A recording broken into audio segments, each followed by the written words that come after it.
Hey,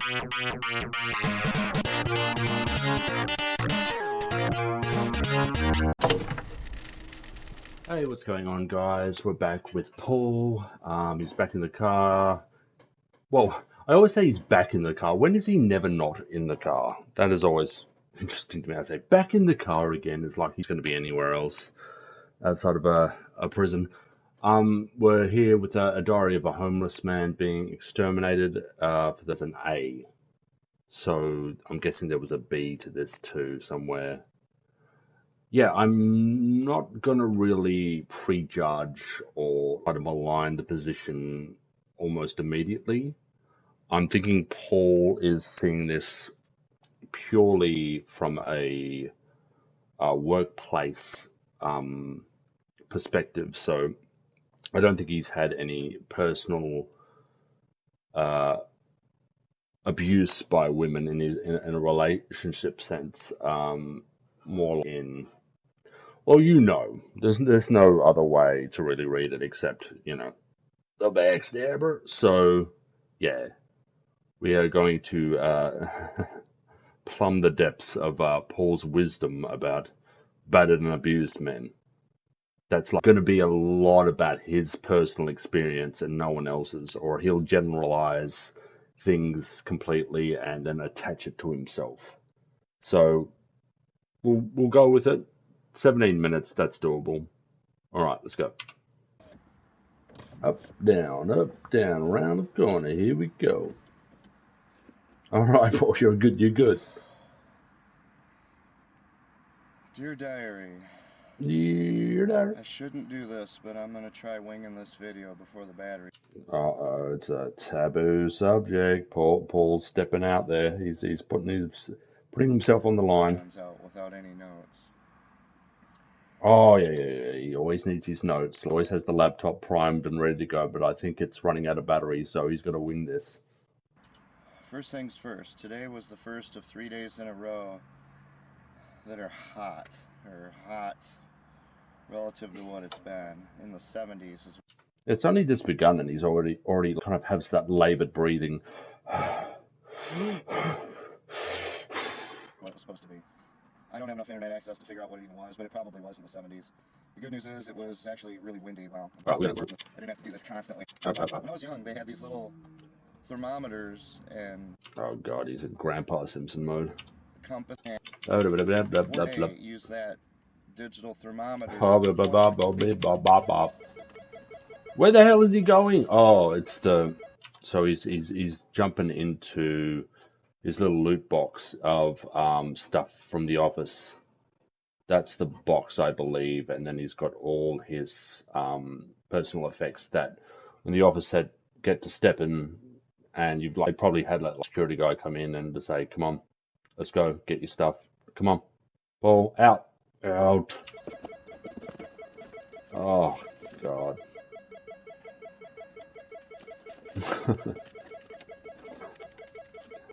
He obviously doesn't have it ordered very well. He doesn't have it meticulously alphabetized and categorized, ready to go at a moment's notice when he needs to do these blow off videos.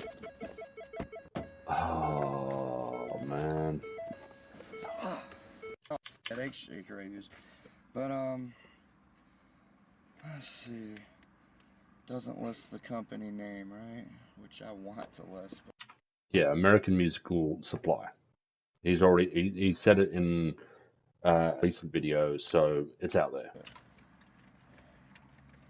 That'll come out before I die, though. No, so the timeline is progressing. Whether or not anything happens, probably not. All right, day 0 through day 14. So, I don't know, that's probably about 300 days. 96.1, 96.5, 97.0, 90... And all this bullshit, he has combed through it with a fine-tooth comb. He's got his Sherlock Holmes sort of magnifying glass, and he is going through it inch by inch, and he's not really reading it as any normal, concentrating on words, and he's fixated on certain terms, and yeah, he gets really caught up on like anything that's out of sorts or grammatically wrong. He will get on it like no one. It's just like it's a win. I guess it's a win that they spelt something wrong or like they had some sort of organization's name back to front or something. He loves when he gets these wins. Such a fucking petty guy. I can't believe it. 8.4. Oh, yeah, I guess I kind of wanted to do a bit of a clarification. I don't want to spend too much time on it. On the last video where I was talking about social services and everything, I got into things like battered women and drug addicts and all that. Those are the ones who will get the most services. Battered women, drug addicts. I think there's high potential for that, especially women who are in dire straits, especially with children. It seems to be a lot of services will prioritize and make sure it's usually more for the children's sake. Um, I don't know if it's single women. I mean, single women who are, well, maybe coming from or like estranged from their partner where they have been assaulted or abused or something like that. I think they will have generally in the West more options for a safe haven and possibly more options for any like mental health services, physical health services, like financial, all that sort of stuff. So yeah, I think generally, on average, women will have a lot more resources available to them. Battered women or people trying to get off drugs or someone who's on drugs, even if they're still using drugs. Yeah, I guess it stands to reason. Like if you are a drug fiend and you have a life of that and you are legitimately wanting to turn your life around, I think there will be resources out there that would be like preferential, will want to help you and possibly have you off drugs and maybe off out of the system, out of the welfare state if you are like, getting the dole or something like that, and just like plunging this money endlessly into your habit. So yeah, they might direct more resources your way if you're a drug fiend. And again, I don't want to get too much into it. There's no way to have discourse on the internet. It just can't be done. There's so much to it. There's nothing I can say in 5 minutes. Yeah, I mean, it's generally, I would agree with that. Some people are like dogmatic about their positions and won't ever, you won't shift people. There are people out there that just won't hear it. You could sit them down and explain ad nauseum like Paul does about like the benefits and why this is a good thing, and they'll be like, no, no, no, no, no, this is definitely a drain and a complete. My tax dollars are going into like an endless void. That explains everything I'm trying to say. When I was growing up, people were taught reading Uh, comprehension skills. They were taught speech skills, comprehension. They were taught critical thinking skills. uh-huh. You didn't need to qualify every single thing you said because people understood what you were. No, no, no, no, no. You're a sly little dog, you are, because what you'll do is all your bullshit, all the crap you say, the endless, linguistic gymnastics that you do is a way for you to get away. Like, oh, well, I don't need to qualify what I say. Like, we have critical thinking, and you'll be able to infer my meaning straight away. No, no, no, Paul, you are completely unreadable sometimes. You sat down to anyone like a normal person and had them watch any of your videos, they wouldn't really understand it. They don't understand why you apply certain words the way you do. It's the Paul way of thinking. It's not the normal way of thinking. So no, like with Paul, you must qualify the words. You must actually like go back and say, no, he doesn't actually mean this. What he actually means is this, and what he actually means is that. It's a very Paul specific sort of code of language. We're saying from the context. But that's not the way it is anymore. 40 years later, I have to explain every little detail of everything I say, or else people. Yeah, you're the dumb ones. You're the idiots for not getting what he says. Like this very specific and Paul only kind of language is, you know, you must take the course People first. don't understand. So, as quick as I can, let me try to explain it so everyone understands as it's possible. Yeah, The problem with the battered women thing, again, well, first of all, the problem is some of them lie. Correct. They just plain lie, and everybody believes the woman. If they say that their boyfriend or husband hit them, everyone will believe the woman, even if she's lying through her teeth. And a lot of good men's lives have been destroyed by this. Yeah, I would generally agree with that. That's not really an uncontroversial thing to say. So coming right in the door to these shelters, you've got one big problem, is that you have no way to know whether this person's telling the truth or not. Remember in Fight Club? I think in general, like the experience of most women is legitimate. Like, there's no question about it. Most women are telling the truth to whatever degree the truth applies is, up for debate. But by and large, I think most women who come to these resources and come to these shelters and come seek help aren't lying. There are probably a outlier that do, and they're a problem, and they like poison the well for like legit women who are looking for help. But by and large, I think most women are telling the truth, the God's honest truth, and not the Paul truth. I mean, granted, that's a fiction movie, but in Fight Club, he went into his boss's office and he beat himself up. So even the bruises don't tell you what really happened. And there are a lot. So yeah, that Edward Norton character was Tyler Durden. That was his alter ego, and yeah, like he was like a timid guy, kind of like Paul, who kind of got it in his head that he didn't.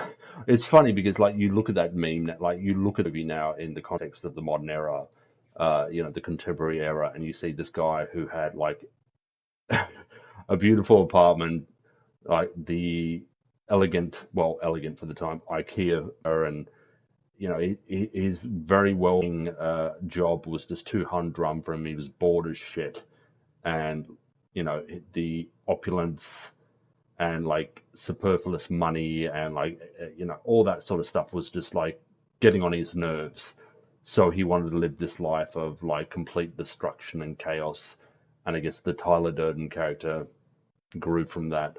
But it's just funny because you look at it today and it's like, I would love all that. That would be fantastic. I would live that humdrum life if I could. A lot of women who take advantage of the fact that people will believe a woman, especially if they're attractive. Before they won't even. A lot of women, I don't know about that. That's again, it's skewing it a little bit in Paul's direction, but I'll give him it. Talk to the man. They just assume that the woman's telling the truth. That bothers me a lot. That bothers me every bit as much as a man hitting a woman. And a man hitting a woman bothers me. You don't want to hit a woman near me. Yeah, he gets the King Cobra, like he'll go into his gender relations rants where he's like, doggedly anti-woman, but then like any hint of like physical abuse directly to a woman, he goes like very like pro-woman. It's kind of King Cobra-esque in a way. Tubes. Okay, show off. I'm not a violent person at all, but there are a few cases where. Didn't you want to bite your leg off at one point? You're violent to yourself, Paul. That's one thing I would not allow. Hitting a woman is. That infuriates me. I want to say you should respect a woman, but Paul's pretty clear on it. I don't know if it's the truth. It's probably the truth, where he's very anti-violence against women, and that's a position I'm a respecter of that position. Men over the last 40 years, again, they're not what they used to be. They're not as respectable because they're doing things. It started back in the 80s, actually, with the self-help movement, where women started claiming abuse, and that became the big thing. I was abused by my father, I was sexually abused, all this, which is horrifying. If that's actually happening, that's horrific. Absolutely. But the problem was, it became this thing where women were taking advantage of that, and they were getting back at a father they just didn't like and sending him to prison. And then, finally in the mid-90s or so, it started evening out, and they started figuring out, hey, a lot of these women were just blatantly lying. It's like, well, a woman wouldn't lie. It's like... Yeah, there's a lot of scumbag women who will definitely parlay and see an opportunity where they can definitely take advantage of a situation, like a zeitgeist in the culture where, I kind of felt abused that day, not physically, not sexually, but like emotionally or spiritually. I kind of felt like I was being, invaded and, under duress, but not really. Like that sort of stuff, just it'll never like really wash with me. No, they actually will. They actually will. See, yeah, they will. So the battered women's thing, as it is right now, it doesn't work for the reasons I stated before. Because if you go in for battered women's shelter, they're getting shelter, they're getting protection from the supposed abuser, and hey, let's face it, 85% of the time probably they are in fact being abused and they should be protected. Yeah, I think that's probably the number, maybe closer to 90%, where these shelters, these outreach programs are completely legit, and the women that go to it are completely 100% on point, and they need the help. Yeah, absolutely. But there's nothing being See, me and Paul get along. We get along. done to really, truly determine whether this abuse is even happening, or if they're just making it up to hurt the guy. And like I said, Yeah, I don't know if there's much oversight. If it goes to they'll be told to go and do some sort of go report it to the police and see. That's usually where it could either go somewhere or it breaks down where there's not enough evidence or it's pretty flimsy. There's no way we can move forward with this because it's all circumstantial. It's all he said, she said. You need like a physical, you need video, some sort of like diary of abuse where you can really draw a straight line. There's nothing nuanced about it. It's straightforward. It's evidential. It's clear to whoever's investigating. And even then, it might not be enough. So anyone in an abusive relationship, I think I watched that. What is that Baby Reindeer movie where the guy just kept reporting it, and like cops are just like, what? I don't care. Are you sure? And then I think he revealed that, oh, this is the woman who's been in a string of, and she's very Paul. Like she's got Paul qualities to her. Actually, her real life counterpart and him would probably get along pretty well, if not killing each other first. But yeah, they didn't take the guy seriously at all until he revealed that she had a history of this stalker and threats to kill and threats to harm, where the police were like, oh, we know that name, we know her, so we'll take this a little bit more seriously now. And even then, they couldn't really get her. as well, the number of men out there who are abused emotionally, who are taken advantage of. These guys, when the women lie about them, they're being abused. They're being harassed. They're the ones who are suffering because the woman lied. And over the decades here, I can't tell you how many, because I encountered some men's groups on that, and that's something I looked into for a while. Yeah, he's like, what is it, MGTOW or MISTOW? I don't know. I think Paul was MISTOW from the start. From cradle to grave. I don't think he was ever going his own way. He was sent. He was sent straight on. So yeah, he's MGTOW, very men's rights, which isn't necessarily the worst thing. I won't like begrudge that position too much. But there are a lot of real fucking cringe cunts out there who love that shit. Long time. Men are really, really mistreated, but there is absolutely nothing to help them. There's a stigma to it where you can't come out and say it. Yeah, I think we've got one of the first men's shelters in the state, and there was so much pushback against it. There was this real backlash. Why isn't this being? This isn't a problem. Why aren't these funds being directed elsewhere? People had a really bad response to it, and it's like, can you give us one place? just one out of a very, very big land mass. Can we have one little shelter out the way? It's probably not even going to last. It'll probably be closed once the resources run dry. I'm a battered man, but then you go look at the prisons, and what do you have in the prisons? You've got a whole bunch of really beautiful women, really attractive women. This is always funny. I don't know. I used to watch a lot of these prison shows, these women prison shows where no, there's no attractive women. Like, the only attractive women have been subsumed into they're usually in gay relationships, almost exclusively gay relationships, where they are butching themselves out, dieting themselves out. They don't look, they could have been attractive once upon a time, but in these instances, they are usually very much catering for whatever the bull is, the bull lesbian is. They never look particularly pretty, and if they do, like, it's very few and far between. I can't say they're all completely ugly, but it's generally not the vibe you get from looking at women in prison. And hey, what did they do? They stabbed their boyfriend. They shot their husband. Yeah, he's fixated on true crime, and a lot of the bigger cases, I guess, the more sensational, the more like scintillating docos out there that he loves to watch have maybe particularly good-looking women in it that have done these things, and it's not indicative of the larger scope. But Paul has narrowed in on these beautiful, attractive women that stab their husbands or boyfriends. They took a hammer and put it inside the skull of their baby. Ugh. What? And when you And he's so caught up. He's like a morbid kind of guy. He loves death, destruction. He's into torture. He's so into medieval torture, like different ways they used to torture people. They used to rack them and pull fingernails, and the Spanish Inquisition where, I guess they're boiling them in pots and all this kind of bullshit, flaying them alive.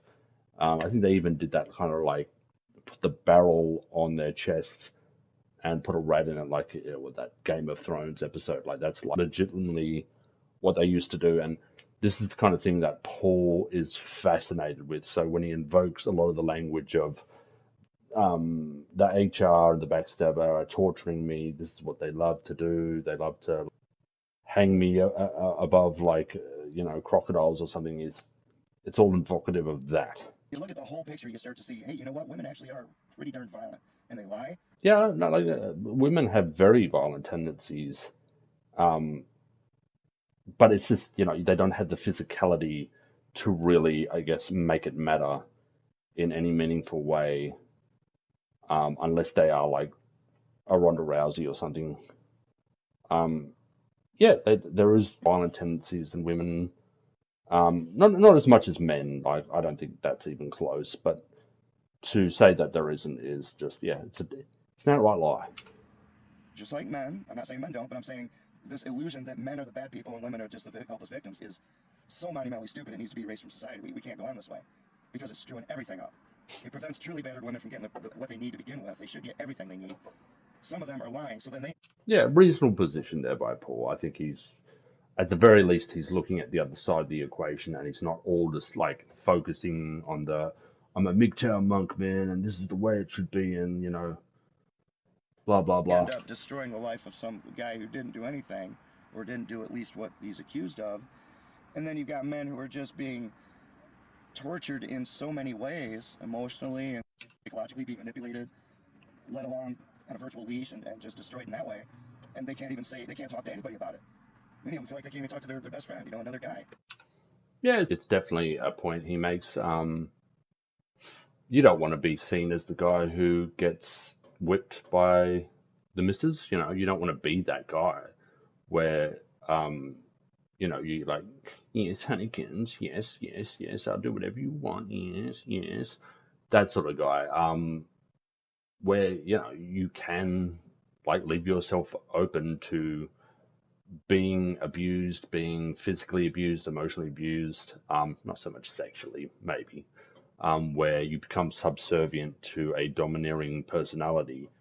Yeah, that no man really wants to come out and admit that. And whether or not, it's probably a conversation to be had. It's not a great conversation to be had. I think more men should be outright with it. If it's affecting them, they need to talk about it. But again, it just like hurts the ego, kills the cred with the work colleagues, the mates, all that sort of stuff. Say, hey, Jono's a real pussy. He lets his wife walk all over him all day, all night, and he won't even say a word about it. But we all know it. Because it's just, oh my gosh, what's wrong with you? You're being beat up by a girl? Well, you know what? A girl holding a knife or even a girl holding a drumstick can kill a human being. Yep, or they can break some bones. And they do. That's why all you have to do is look at the prison population and see how many of these wonderful, beautiful women who everyone will believe out on the street are... Don't concentrate on the attractiveness. You lose the point, Paul. You might have something there. You might have something you can argue with, but he loses it when he laser focuses on the attractiveness. Doesn't matter. Sitting in those prisons. I mean, people are just so screwed up. Nobody pays attention to anything. So I probably just made it worse by talking this way, but you had something, Paul. You were onto something. I need to kind of clarify that there's a lot to this. So yeah, battered women should get all the help they need. So should battered men. Okay. All the help they need. And when it comes to drug addicts, they should get all the help they need. But when it comes to taxpayers paying for it, there's another problem. Because 95% of the time, those drug addicts knew exactly what they're doing. It is not normal to pour a powder out there, snort it into your nose a couple millimeters from your brain. That isn't normal. If you're going to do that, you kind of got what you deserved. If you're going to stick a needle in your arm... I don't know. I've seen a lot of documentaries over the years and all these safe injections and, these little shelters they have so they can get it off the streets. And I don't know if how successful they are. I don't know how meaningful the impact is, where it might be saving lives if they can't overdose, they can't do anything particularly stupid within an observed setting where they are being observed as they inject. They can't, if they have any illnesses or something like that, at the time they might be, I don't know if they're necessarily refused, but maybe they can't be treated within these methadone clinics or anything like that. It's tough to say. I don't really know if any of them are actually particularly useful, and if they really clear people off the streets. Yeah, I just look at a lot of America today, and you see these videos everywhere, and it's just endless, destitution, and these lives being I think fentanyl is changed the game completely in terms of it's like doing drugs on the street. It's no longer like doing meth or anything. Like meth is obviously still a big problem, but yeah, I think fentanyl's changed up the game, and it's harder to make a case. Well, we need fentanyl clinics now where they can come in and discreetly do it and safely do it. I don't know.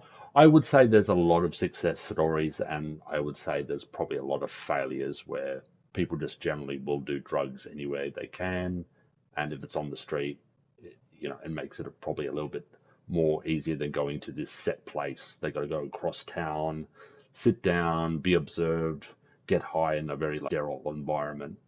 Yeah, it doesn't sound fun. And send something straight over to your heart. You kind of deserve what you're getting. Everybody knows how addictive those things are, and I don't even care if it's addictive. That's not the problem. It's that it's addictive and it can kill you on the spot. Yep.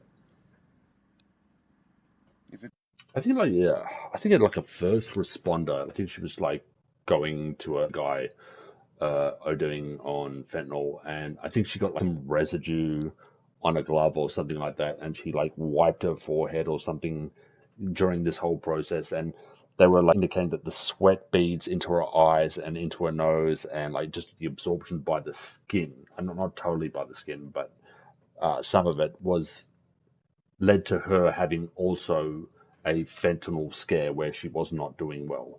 But I guess they had that anti-fentanyl overdose drug or shot there ready for her. So she was all right in the end, but it was just like she touched her forehead with a little bit of powder on her glove, and it was nearly fatal. It's going to do something to you 20, 30, 40, 50, 80 years down the line. I could care less, because you've got all these years to figure out what you want to do. But if you're somebody who doesn't want to die and you're doing these drugs, you could just be in a body bag before the sun sets tonight. And by the numbers in Minnesota, ever since they put in the smoking ban, because anti-smoking and drug abuse go hand in hand, the anti-smokers help to cause the drug epidemic deliberately. Maybe, I guess. I mean, there's a correlation maybe there. I don't know if there's causation, though. You've now got in Minnesota alone, what is it, 3,000 people alone, or every year, 3,000 people annually, mostly young people, dying from drugs, just like that.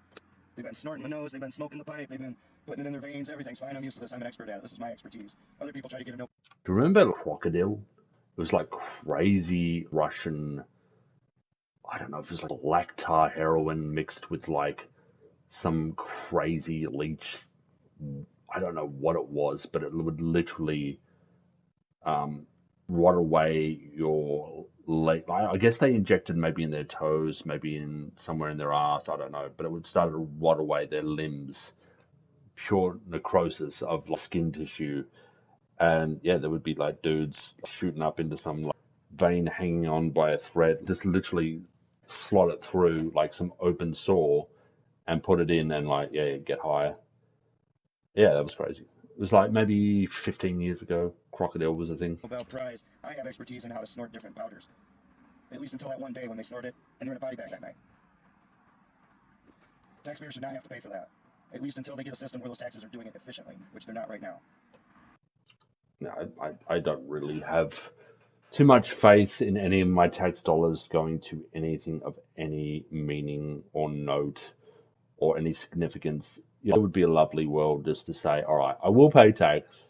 I guess I can't avoid it, but give me the option to make sure I could direct at least 60 to 70%. So I have a whole spreadsheet of options where I can direct my tax dollars where I want it to go. And I guess where it's not necessary, people can decide that. I don't know, maybe it's been done, maybe it's failed completely, but I would love to be able to direct my money where I need it to go or where I want it to go, as opposed to just all this superfluous fluff bullshit, this endless, never-ending. Like, I am paying for this politician's dinner with, he's going to be sitting down with lobbyists or something like that. I'm paying for that dinner tonight. That sort of shit. It just drives me nuts. But absolutely, people who are on drugs, if they sincerely want off drugs, I want them to get all the help they can get. But the whole system just is wrong. It isn't there to help them the way they need it. And the taxpayer part usually goes toward people who really aren't the ones who are trying to get off of it, sincerely. I mean, you never know, but a lot of people are forced into it for various reasons, and they don't want to get off of it. So again, I probably just made this totally worse, but so much for my clarification. But that's the problem. There's just so much to this. And on the internet, you got people who, they form their opinions without researching anything or knowing anything. So it doesn't matter what I say. If I say a little bit like I did in the last video, or if I go off for 2 hours talking about these topics, those people started from a point where they knew nothing, so they can always find something they don't like about what I said.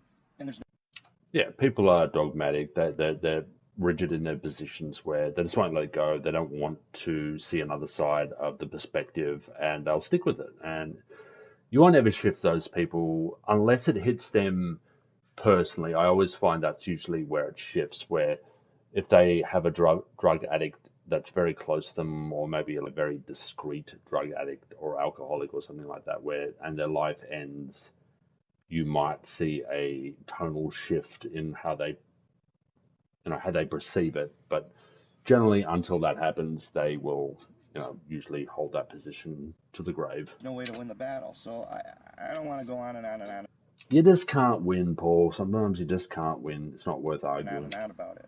But I definitely don't want to sound like I don't care about battered women. I do. I also care about battered men. I also care about battered men. I also care about battered men. He was so even keeled. This video I thought was going to be a bit spicy just from the title, but he's been so even keeled, and then he throws it all away doing this dumb shit where he's like, I care about better men. Like, you don't need the flair, Paul. Just relax.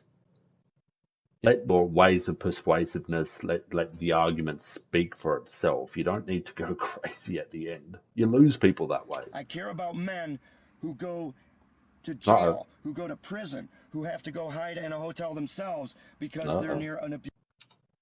Ooh, here it comes, like the connective tissue here. It's been a while. I thought he'd jump straight into it, but he has been remarkably suppressed throughout this. Woman, or because a woman lies and Goddamn says they abused backstabber. them when they didn't, and he gets his entire life destroyed. This bothers me a lot, and nobody will talk about it. But if you talk about battered women, it's like, oh my gosh, we gotta help you. You poor girl. That horrible man. Well, make sure he stays away. This Yeah, you need to stay away, Paul. For real. whole system is just Local. crazy.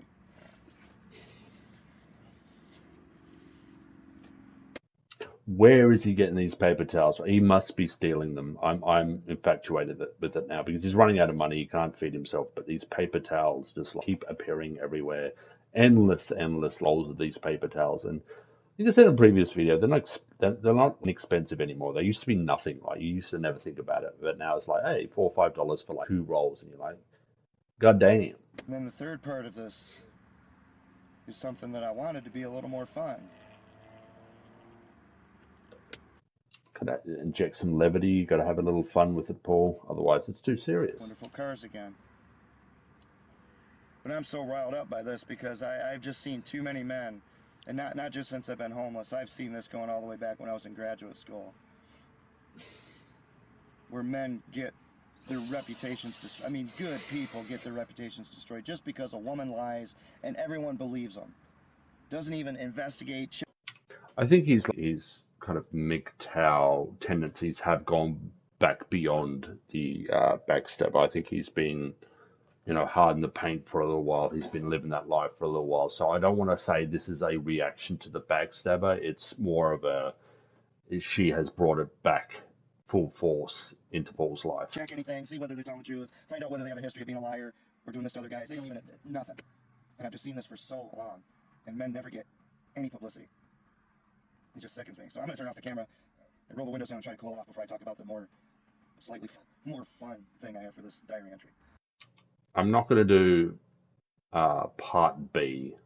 I thought this would be a lot more spicier, and Paul would really gender relations it up. But nah, pretty reserved by Paul all in all.